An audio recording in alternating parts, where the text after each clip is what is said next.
I am a white, heterosexual, cis male, and I am here seeking liberation. I am a person of privilege through my position, education, certifications, social connections, and financial resources, and I am here seeking liberation.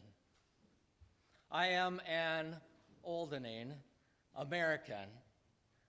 I am a progressive, a humanist, a non-theistic Christian, a Unitarian Universalist, here, now, seeking liberation.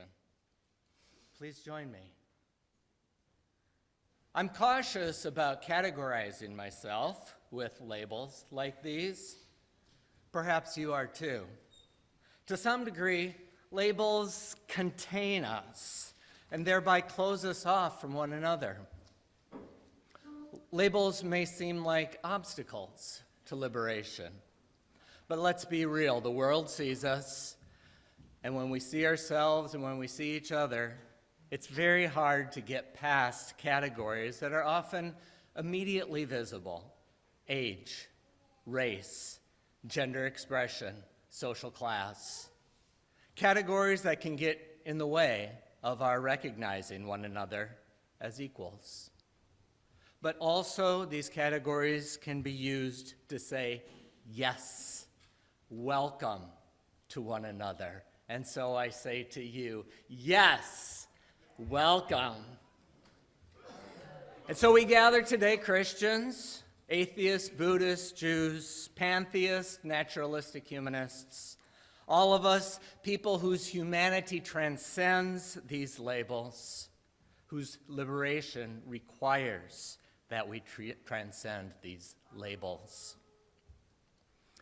We gather to celebrate and to better understand the Christian spirit with which Reverend Dr. Martin Luther King Jr.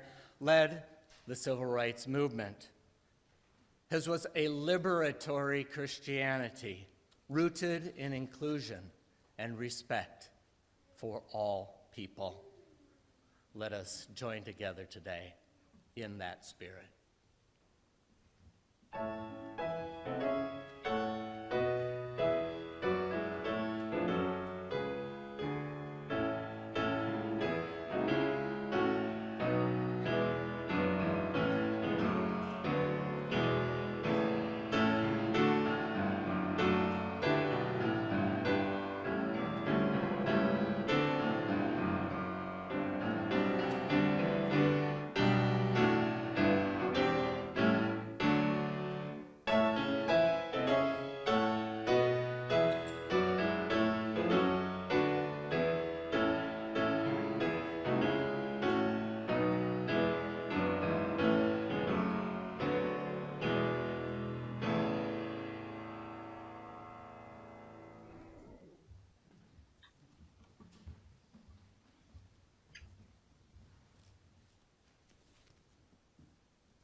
Good morning, everyone.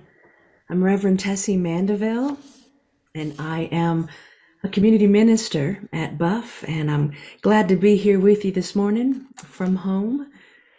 In the Christian calendar, we find ourselves in the season of Epiphany. It's the time that commemorates the Magi who followed the star and found the infant Jesus and his refugee parents in a barn. Light and stars are the symbols of Epiphany. And in that spirit, we light our chalice this morning as I share a reflection by Margaret Gooding called, "Why Not a Star?" They told me that when Jesus was born, a star appeared in the heavens above the place where the young child lay. When I was very young, I had no trouble believing in wondrous things. I believed in the star. It was a wonderful miracle, part of a long ago story, foretelling an uncommon life. They told me a supernova appeared in the heavens in its dying burst of fire. When I was older and believed in science and reason, I believed the story of the star explained.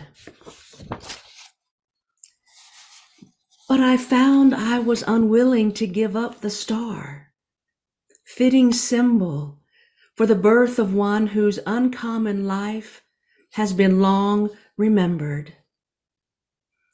The star explained became the star understood for Jesus, for Buddha, for Zarathustra. Why not a star? Some bright star shines somewhere in the heavens each time a child is born. Who knows what it may foretell? Who knows what uncommon life may yet again unfold if we but give it a chance? And now please join me in saying our covenant together.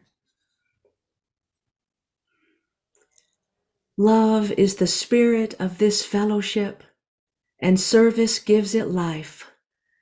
Celebrating our diversity and joined by a quest for truth, we work for peace and honor all creation. This is our covenant.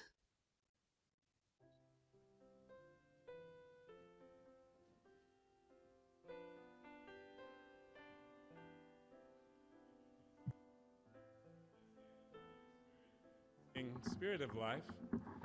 You'll find the English words in your hymn book, number 123, 123. We'll sing a verse in English and then we'll sing it in Spanish. And the Spanish words are in your order of service. So first in English. Spirit of life, come unto me. Sing in my heart all the stirrings of compassion. Blow in the wind, rise in the sea, move in the hand, giving life the shape of justice.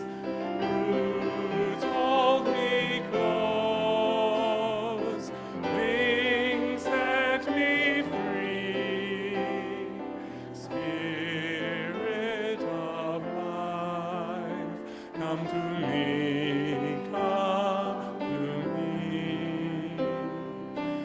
Fuente de amor, ven hacia mí y al corazón cántale tu compasión. Sopla al volar, sube en la mar, hasta moldear la justicia de la vida. Arraigame, libérame, fuente de amor, ven a mí, ven a mí.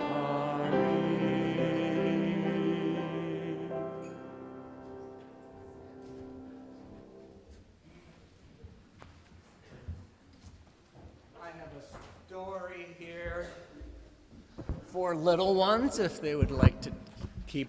No, I'm good. If they would like to listen over here. It's called I Am One, a book of action. You can come sit here if you'd like, or not. Or pull up a chair.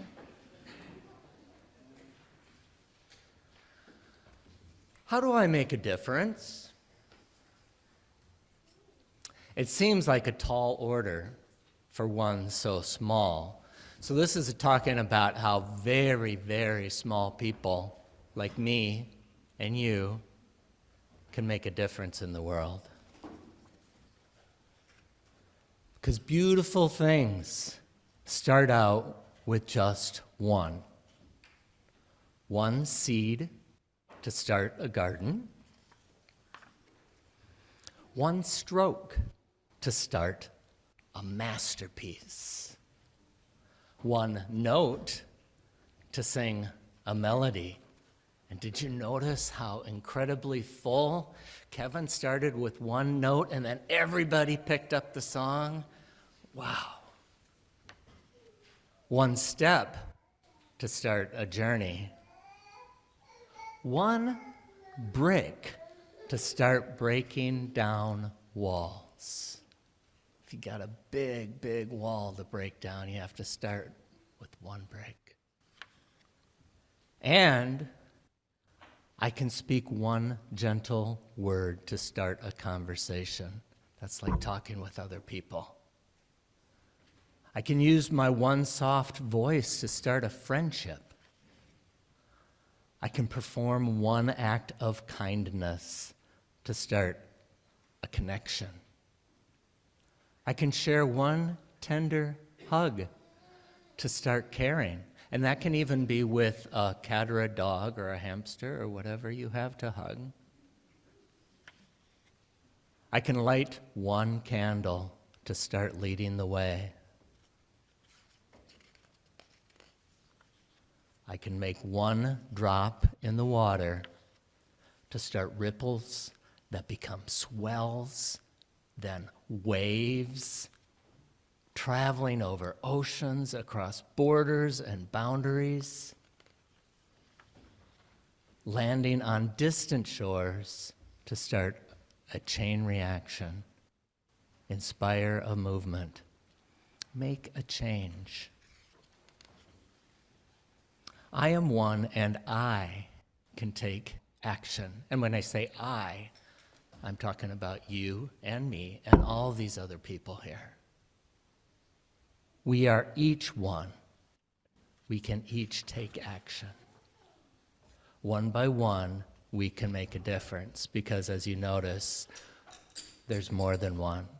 Each of them starts out as one, and then more people come along. Because one is all it takes to start something beautiful. And we're going to sing a song to you now as you go off to your classrooms. For you in the pews, it's in the teal hymnal, number 1027. Yeah, it's 1027, and for those of you who find this a new hymn, you might want to look in your hymnal to see how the melody rises and falls. It's a beautiful melody in Spanish and English, but we'll do it 3 times. First we'll hum it, then we'll sing it in English, and then in Spanish. So if you'd like to open your hymn books, you'll see the melody that you can hum along with Andrea.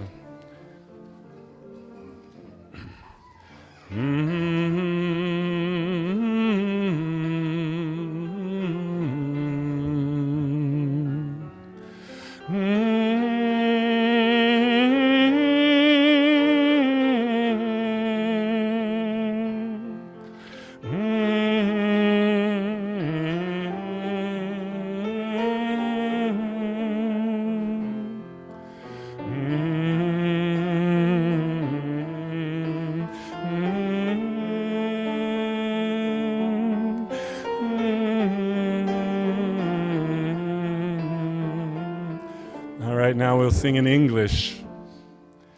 When the poor ones who have nothing still are giving, when the thirsty pass the cup water to share, when the wounded offer others strength and healing, we see God here by our side, walking our way. We see God here by our side, walking our way. Ahora en español, por favor. Cuando el pobre nada tiene y aún reparte. Cuando alguien pasa sed y agua nos da. Cuando el débil su hermano fortalece. Va Dios mismo en nuestro mismo caminar. Va Dios mismo en nuestro mismo caminar.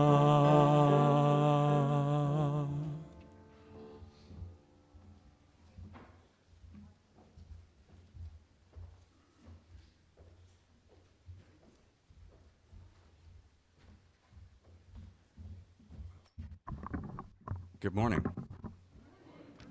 I'm Rupert Aiton, and for our anti-racism, anti-oppression, multicultural moment today, okay, thank you. All right. We celebrate the concept of beloved community by playing for you an audio excerpt from the Reverend Dr. Martin Luther King Jr.'s April 7th, 1957, Birth of a New Nation speech. Dr. King delivered the speech in Montgomery, Alabama, during the height of nonviolent protests there. You will hear mentioned the names of Mayor Gale, Commissioner Sellers, and Senator Engelhardt. These three white men represented the Jim Crow South the protesters were trying to change. King tells his audience he has just returned from Ghanaian celebrations of independence from Britain. He opens his speech with a reference to freedom and the Israelites escaping from Egypt as his trope for the nonviolent struggle to end segregation and Jim Crow in the U.S. King relates the wonder that Ghana was able to break free from Britain without violence and to remain friends with Britain. He marvels that he saw independence leader and former political prisoner Joseph Nkrumah dancing with the Duchess of Kent, the former slave dancing with the former master. Dr. King's message is that if peace and friendship could happen in Ghana, it could happen in Montgomery. Let's listen to Dr. King.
There is a feeling like the clenching of a fist. There is a hunger in the center of my chest. There is a passage through the darkness and the mist. And though the body sleeps, the heart will never rest. Shed a little light, oh, shed a little light, oh Lord, so that we can see, just a little light, oh Lord, just a little light, oh Lord. Stand on up, stand on up, stand on up, oh Lord. When I'm walking on down, just a little light, oh Lord, just a little light, oh Lord. Shed a little light, oh, shed a little light, oh Lord, so that we can see, just a little light, oh Lord, just a little light, oh now. I'm standing on up, standing on up, standing on up, oh Lord. I'm walking on down, just a little light, oh Lord, shed a little light, oh Lord. Shed a little light, oh Lord. Shed a little light, oh Lord. Shed a little light, oh Lord.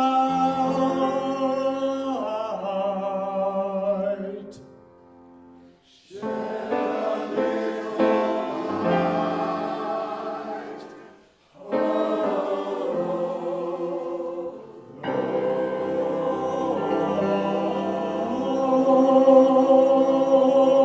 little light.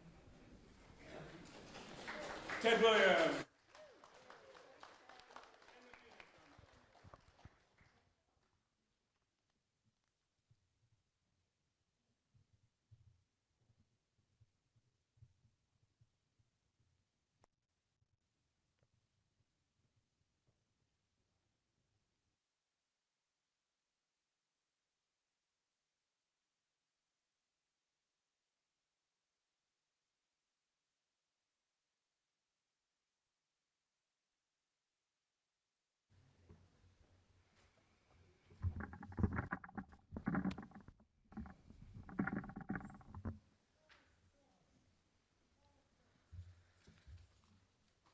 Liberation.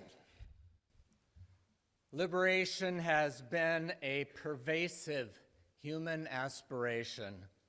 From the Hebrews' dramatic escape from enslavement by the pharaohs, to the pilgrims setting sail for the New World. But these were not simply ideological aspirations. The quest for liberation, from the Bolsheviks to Martin Luther King Jr., have been quests for economic power and the tools of self-reliance, or at least a level playing field for those who labor.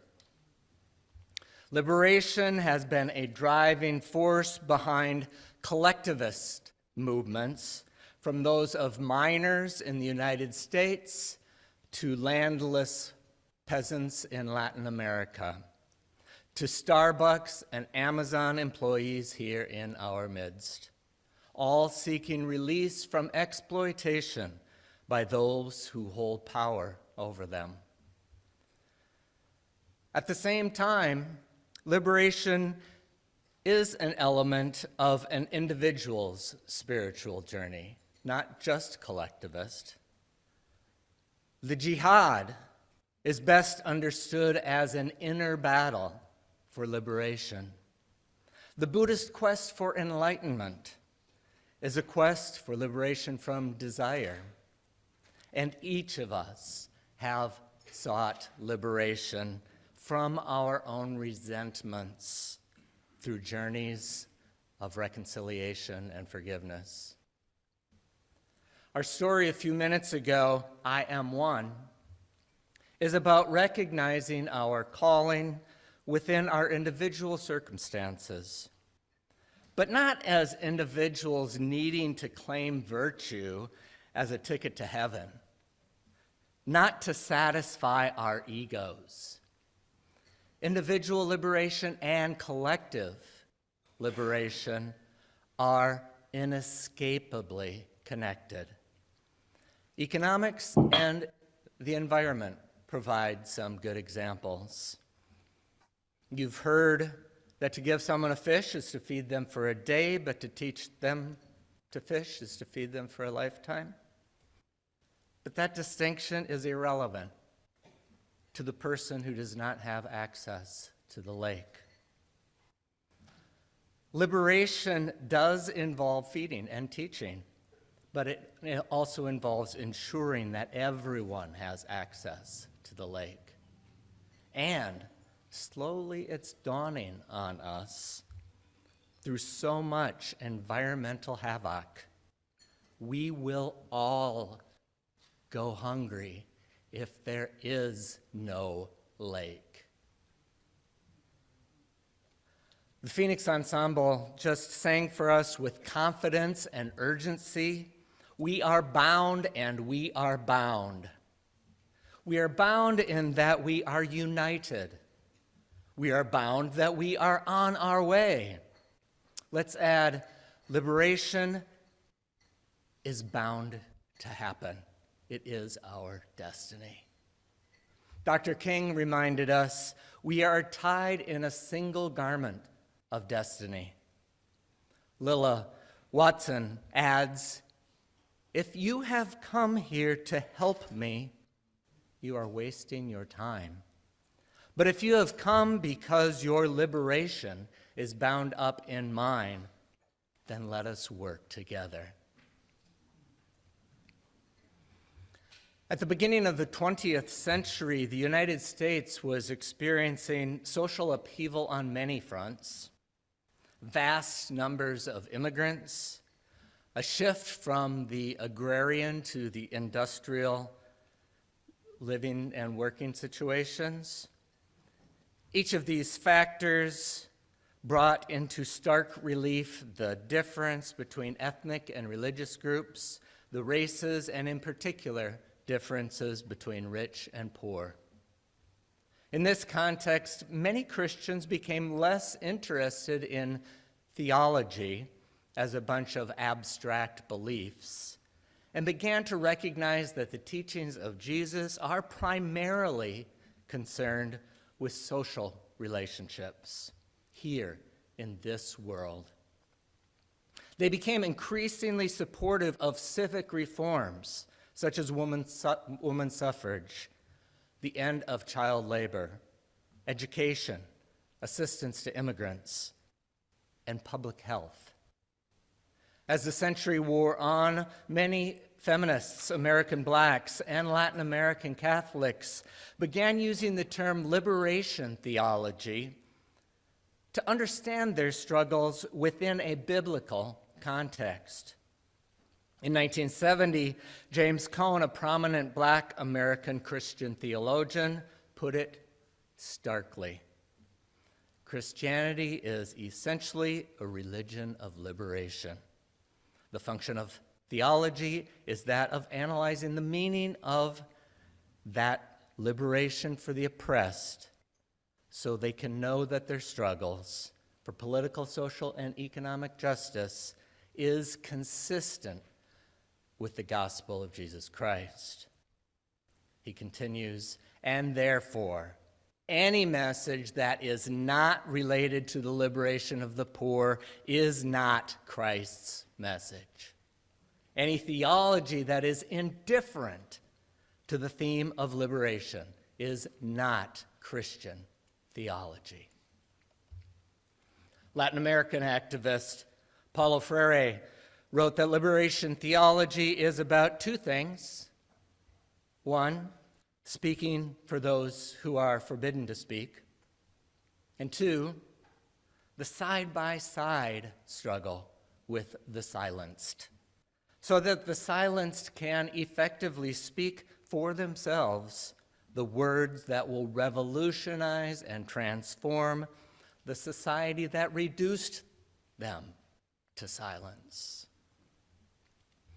But back to the beginning of the 20th century, Universalist Reverend Clarence Skinner, after whom our denominational publishing house, Skinner House Books, is named, in 1914 called for a world order in which the maximum number of human beings would be creative participants in the wealth of the world. He said, "The fact is, the traditional Protestant church is dying." Universalism at the turn of the 20th century was definitely self-identified as a Protestant Christian church. And Skinner was saying the Protestant church is dying, dying hard with colors flying and battling heroically, but nevertheless dying. The theology upon which it is built is dying. Individualism, which called into being, the individualism that called the church into being traditionally, is dying. The social order which it expressed is dying. Why should it not also die? Skinner was wrong, of course, about traditional Christianity dying, as just a few years later, the American fundamentalist movement began in the early 20th century in reaction to the advances of the social gospel interpretations of Jesus' message. Skinner, again, was a Universalist Christian. To get an idea of Universalist Christian, my previous congregation in northern Wisconsin identified itself as first Universalist Unitarian rather than Unitarian Universalist, and the reason for that is because it was originally a Universalist. And that the church was built in 1914, the same time that I was just talking about Skinner, and had enormous stained glass window in front showing the nativity, the birth of Christ, and in back an enormous stained glass window showing the three kings. And beautiful stained glass windows along the side too. Very, very traditional. And it has very much changed along with keeping much of the spirit. So Skinner was by no means anti-Christian when he said that old ideas of heaven and hell are antisocial. The need for personal salvation is anathema to the real salvation, saving ourselves in the here and now. We come inevitably to any theological analysis with an agenda. Whether you're looking at Christian scriptures or UU principles, these have to be interpreted in some context based on our lived experience. It's best then if we can be conscious of our biases and our agendas. So we can be conscious, too, of the categories in which we live to ensure that we're not coming at it from what we arrogantly believe to be a pure understanding, a neutral point of view. But if we must have an agenda, then may our agenda be universal liberation, equality, and unity in our diversity. But what is the agenda? I have to ask, when just yesterday I read in the news, what priorities are on display when in one of the first acts of the new Missouri state legislature, they banned women legislators from coming to work with bare arms? One of their first priorities. While at the same time, of course, fighting against the tyranny of requiring masks and insisting upon the right to bear arms in kind of a different sense.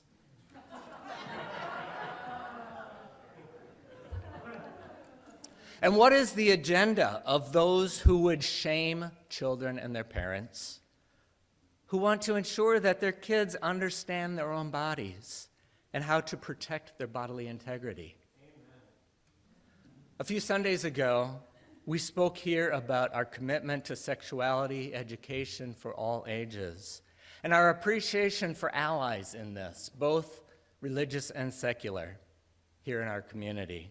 I'm sorry to say that next Saturday morning, some who oppose these ideals, including local churches, will be rallying downtown in protest of classes on sexual education and bodily autonomy that are being held at Wink Wink for kids age 9 to 11 and their parents.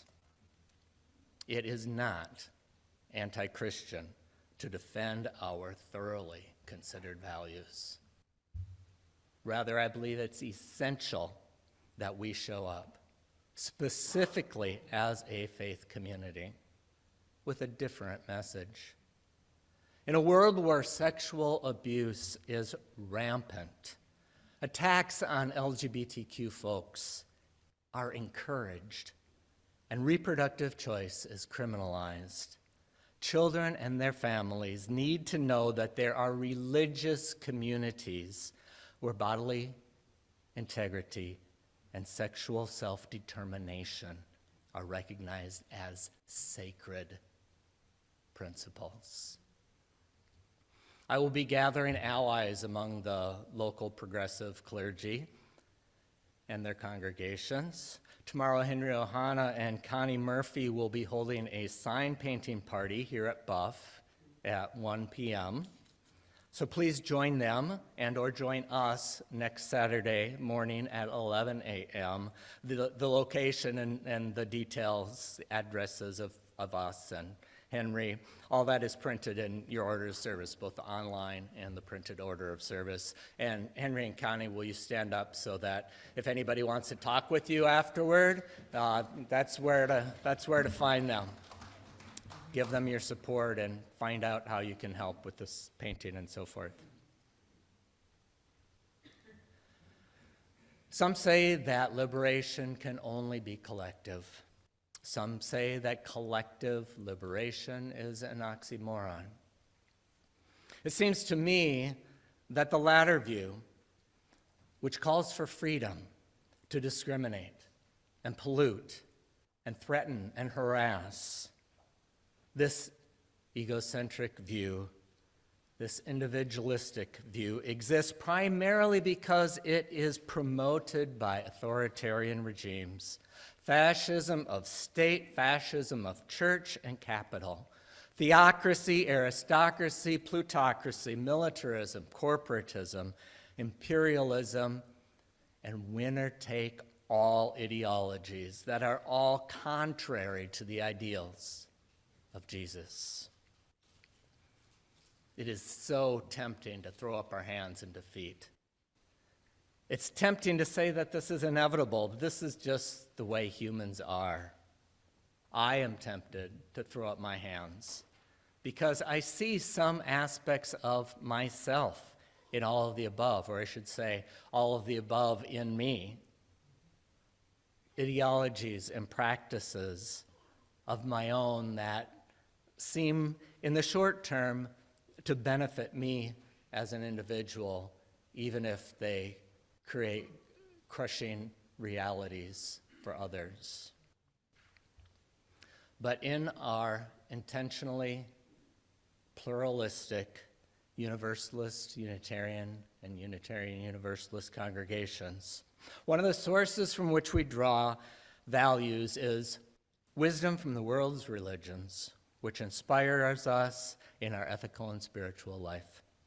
And so regardless of how we self-identify, regardless of which boxes we put ourselves in, or the boxes that others put us in, or the boxes that others say we can't be in, such as atheistic Christians, that they won't allow us in, we continue to learn about the challenges of people in every tradition and no tradition, the challenges we all have in living out our faith and our values. So may this awareness, not this perfection, not this anticipation of the world transforming tomorrow, but this awareness lead us to focus our own lives here and now and the challenges that we face putting into action our own stated principles and putting into action our love for one another.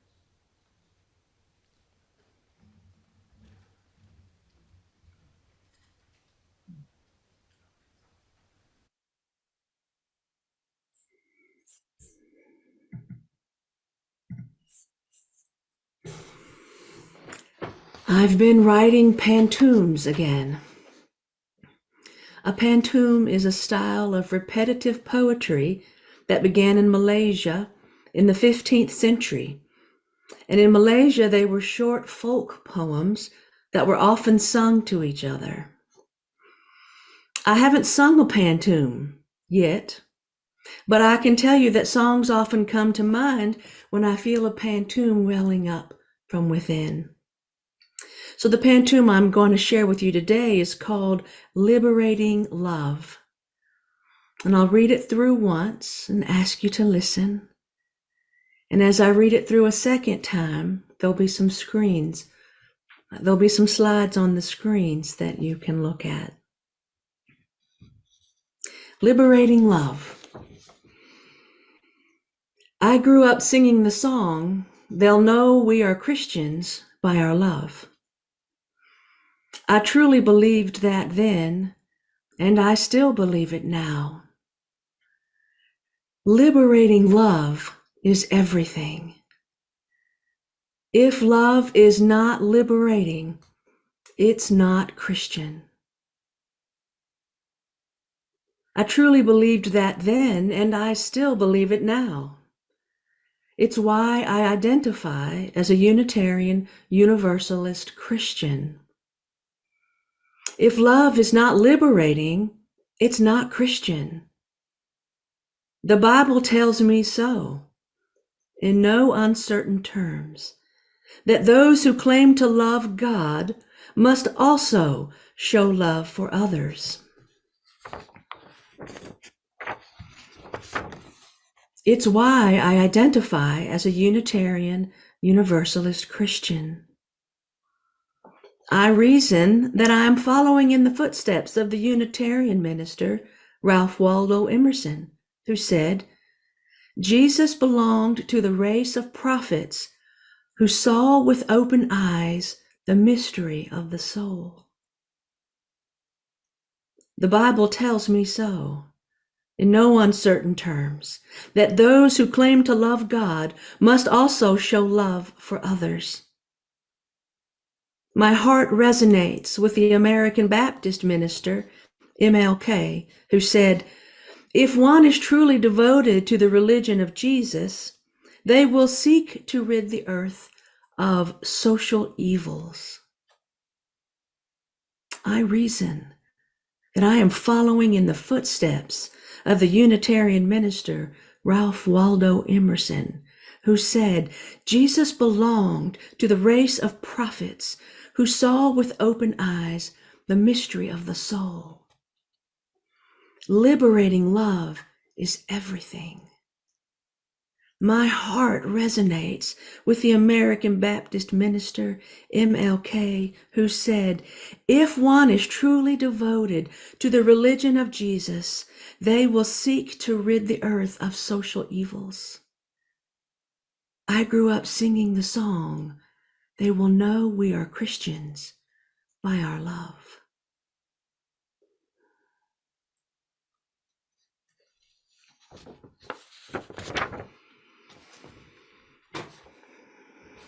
I grew up singing the song, they will know we are Christians by our love. I truly believed that then, and I still believe it now.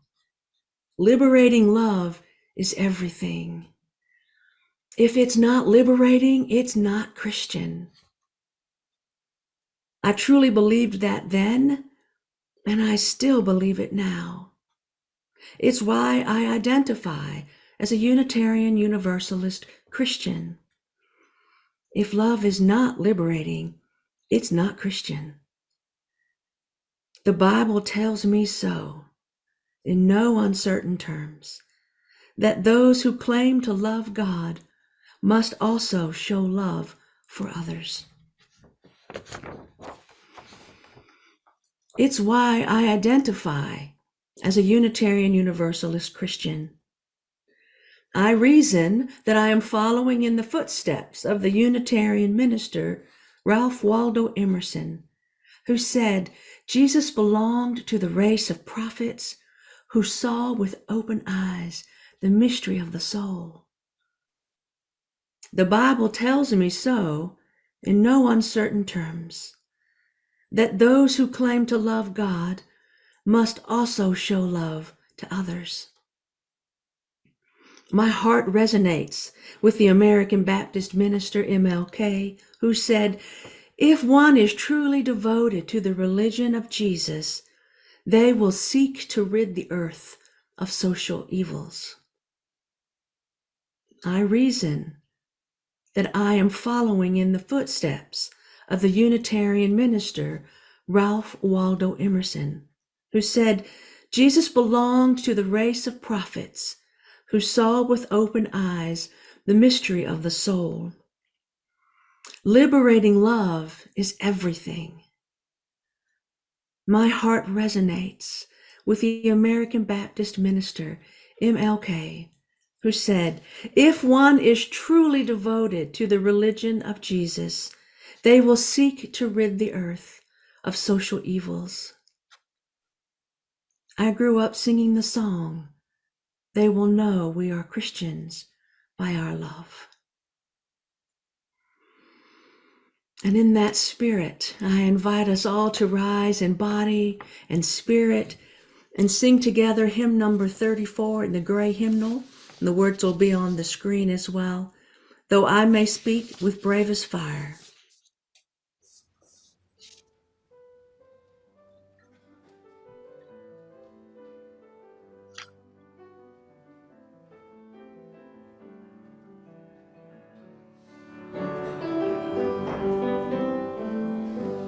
Oh, I may speak with bravest fire, and have the gift to all inspire, and have not love, my words are vain, as sounding brass and hopeless gain. Though I may give all I possess, and strivings all my love profess, but be not given by love within, the prophet soon turns strangely dim. Come, Spirit, calm our hearts control. Our spirits long to be made whole. Let inward love guide every deed. By this we work and are free.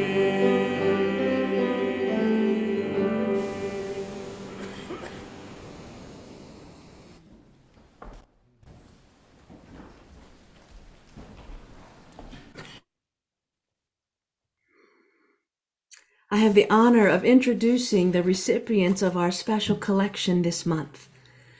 I met the people of KMRE, Bellingham's local radio station, in the fall of 2020 when I was invited to co-produce a podcast with Andrew Schoenberg called Spirit Matters. And you're welcome to listen to that on demand at the KMRE website. But that's when I met these fine folks and started to learn more about their mission in Whatcom County and the way that they lift up voices that aren't often lifted up. And so we wanted to invite them to be recipients of January's special collection. And so I'm going to introduce to you Suzanne Blaze and Elizabeth Joffrion. They are the co-presidents of the board of directors for KMRE. And after they come forward and tell you a little bit about their organization, as Andrea plays an offertory, we have the opportunity to give generously to their work. And there will be a slide on the screen that will tell those of us in the Zoom community how we can donate. And for those in the sanctuary, an offering basket will be passed around. And I ask you to give as generously as you are able. So thank you, Suzanne and Elizabeth. It's great to see you. You, Tessie. It's good to see you even on the screen and to hear your wonderful voice. And thank you so much for all you've done for KMRE over the years and for helping to provide us with this opportunity to meet with this wonderful congregation. We so appreciate the work that you do in the community. And it's an honor to be here, and it's an honor to be here in a weekend that we're celebrating Dr. Martin Luther King and his work, and I have so appreciated, and I know Suzanne has too, the words that we've heard today. It's very inspirational, and it reminds us, I think, in some ways of the work that we're trying to do at KMRE as well. So we've handed out a good bit of literature ahead of this, and I think you're probably aware that KMRE is Bellingham's only community-driven, volunteer-run, nonprofit radio station. And I think in addition to being connected to the community, we're also very dedicated and central to our mission is to amplify the voices of the underrepresented and underserved members of Whatcom County's community. And I know that that's very central to your mission here as well at Buff. So we're pleased to be able to tell you a little bit about our story at KMRE and where we're going and where we hope to be. Awesome. So imagine if the only way you could know who was a part of your community was by listening to Fox News. Well, you'd never hear about the specific issues that were actually happening within your community. You'd never understand the differences in our community and the successes of people in your area. The truth is, as people, we define ourselves with stories, and the people who tell the stories get to define who we are. Thanks, well put. So today in the United States, some of you may know that, can you guys hear me okay? Is that better? Okay, I'll try to keep my mouth to the microphone. So today in the United States, a mere 6 corporations really control and own most of the media outlets across the United States, and those are the news outlets that are so important to us, and as we know, Fox News is certainly one of them. If you subscribe to the Bellingham Herald or listen to local television or news or radio, I think you're aware that with each passing year, we're getting less and less local news about Whatcom County and about Bellingham. The Bellingham Herald, the once mighty Bellingham Herald, and I work up at Western, we have copies of the Herald going all the way back to the last century, was a major force in our community and is now about 6 pages on the average in its daily, providing some local sports and crime reports and some local interest stories, but mostly that news is syndicated at a national level, and the rest of the world is receiving the same news that we're reading here.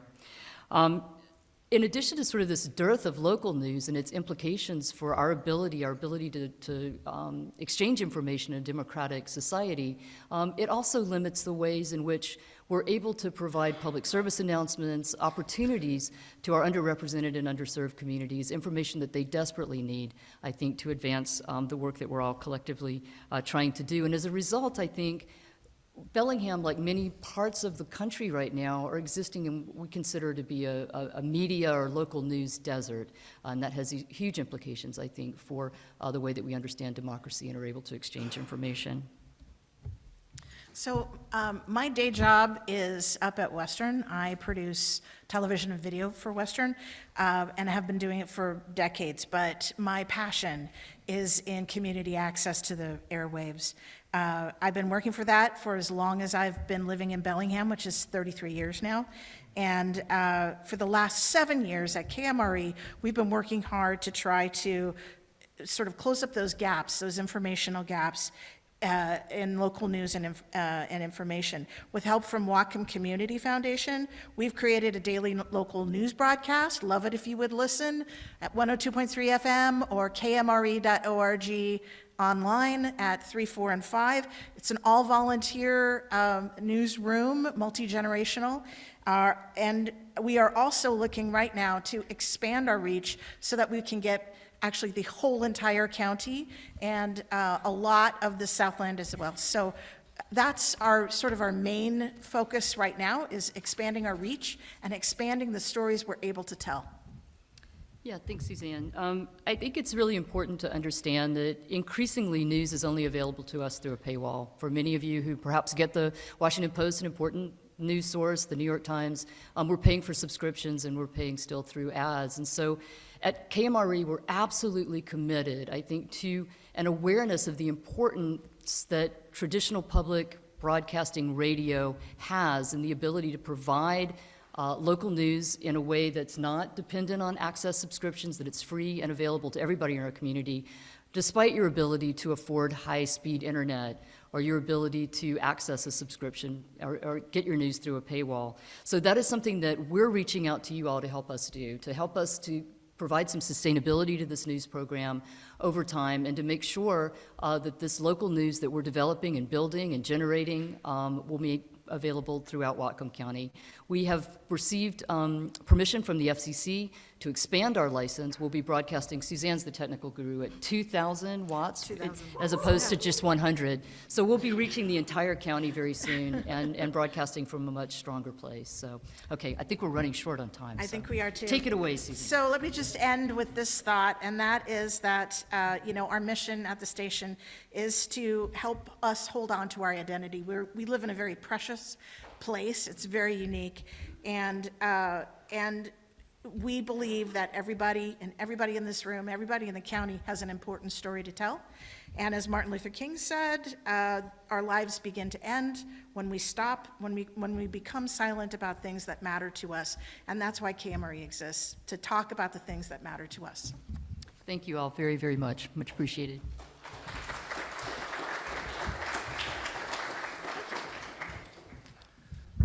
Thank you, Suzanne. Thank you, Elizabeth. And again, please give as generously as you're able. And if you're making out a check that you want to go to KMRE, write Buff on it. All the checks that we get that say Buff, that's the way we collect them, will be forwarded as a single check to KMRE. You can also do the same thing online. If you're giving online or by check, you can write a little note that says this is for Buff if you would prefer that it go to Buff for a pledge payment. All cash will also go to KMRE.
All right, it's time for some fun.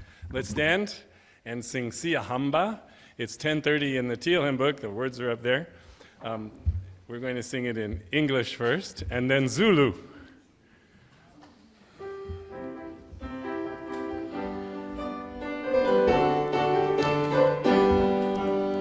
We are marching in the light of God. We are marching in the light of God.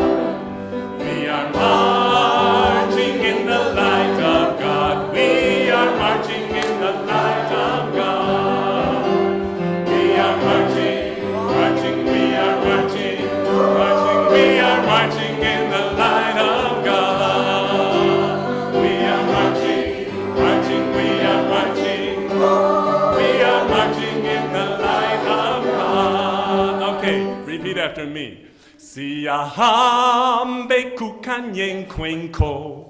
Siahambe kukanyen kwenko. Siahambe kukanyen kwenko.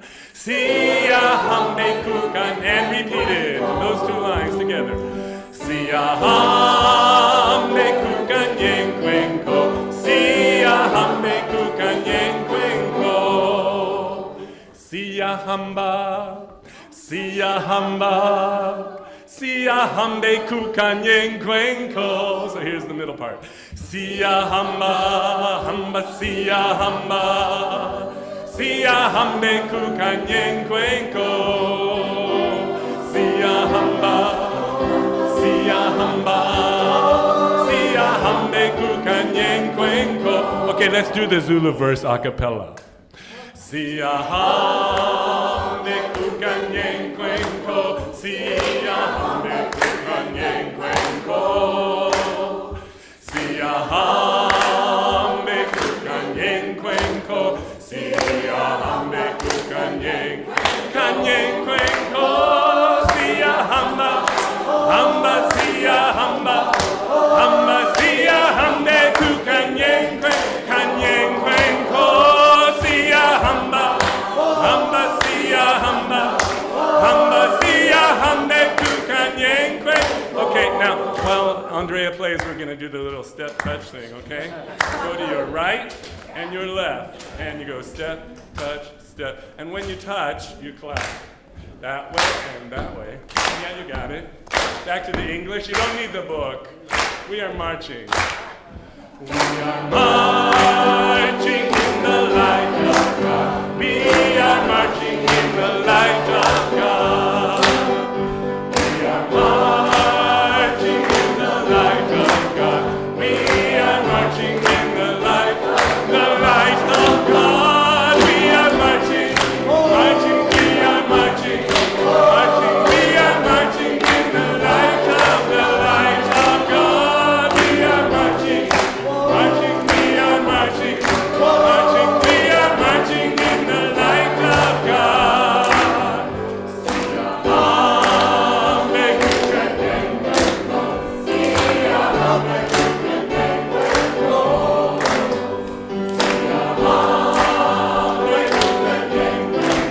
Siahambe kukanyen kwenko, Siahambe kukanyen kwenko, Siahamba, hamba, Siahamba, Siahambe kukanyen kwenko, Siahamba, hamba, Siahamba, hamba, Siahambe kukanyen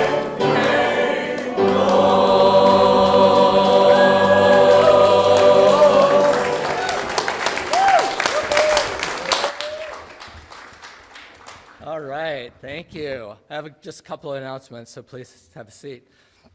Thank you for your generosity to KMRE.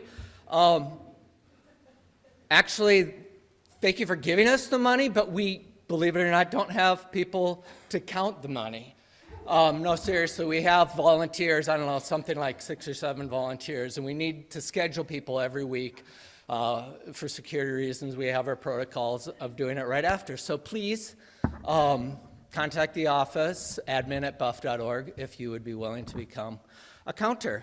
Also, Sunday morning greeters and ushers and people who are working in the tech booth. Also, there are tech things to do that you can do before Sunday so that if you don't want to be under the pressure of on the minute, and contact me if you're interested in any of the tech things. In your order of service, there's important information about an accountability meeting. We have all of our committees not just talk about racial justice, but on an annual basis, collect information about what we have actually done. And it's very inspiring when you see the whole list of everything we're doing. So we want to get together to acknowledge what we have and haven't done and to celebrate. And last thing is downstairs today, our Lost and Found runneth over. We have all kinds of coats and especially water jugs and mugs and sippies and whatever. And they're going to Goodwill soon. So please find them if you have any, we have especially valuable keys and jewelry and electronic devices in the office. So again, contact admin@buff.org. There's a lot of it. And let's say together our benediction, which is printed at the cover of your order of service.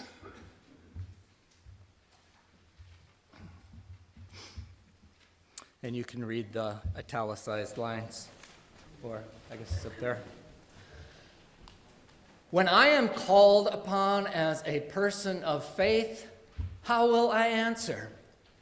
May I echo the ancient refrain, here I am. When violence tears into this community, may I be a source of deep calm. Lest fear rob me from courage, I declare, here I am. When disease breaks body and heart, may I know unbroken spirit. Lest fatigue stop my eternal witness, I declare, here I am. When healing is needed, may compassion pour from my words and acts. Lest self-centeredness block my giving of myself, I declare, here I am. When the world would choose not to remember my history, may I recall those who came before me. Lest denial allow my existence to be forgotten, I declare, here I am. When it seems that reconciliation cannot be found, may I speak the truth in love. Lest anger cause me to forget that I am connected to all, I declare, here I am. When it is time for celebration, may I dance with joy. Lest despair cause me to forget each person's divine spark, I declare, here I am. And when people cry out for liberation, may I stand among them. Let my voice cry out in echo of the ancient refrain, here I am. And as I extinguish a chalice, let's circle around for freedom. Go to the outside or make a small circle on the inside, and all imperfect as we sing together.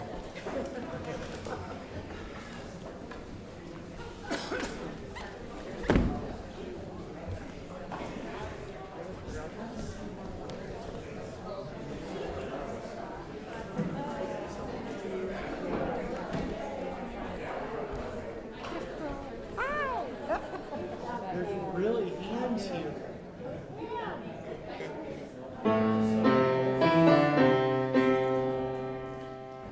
Circle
kind of lovely, wasn't it?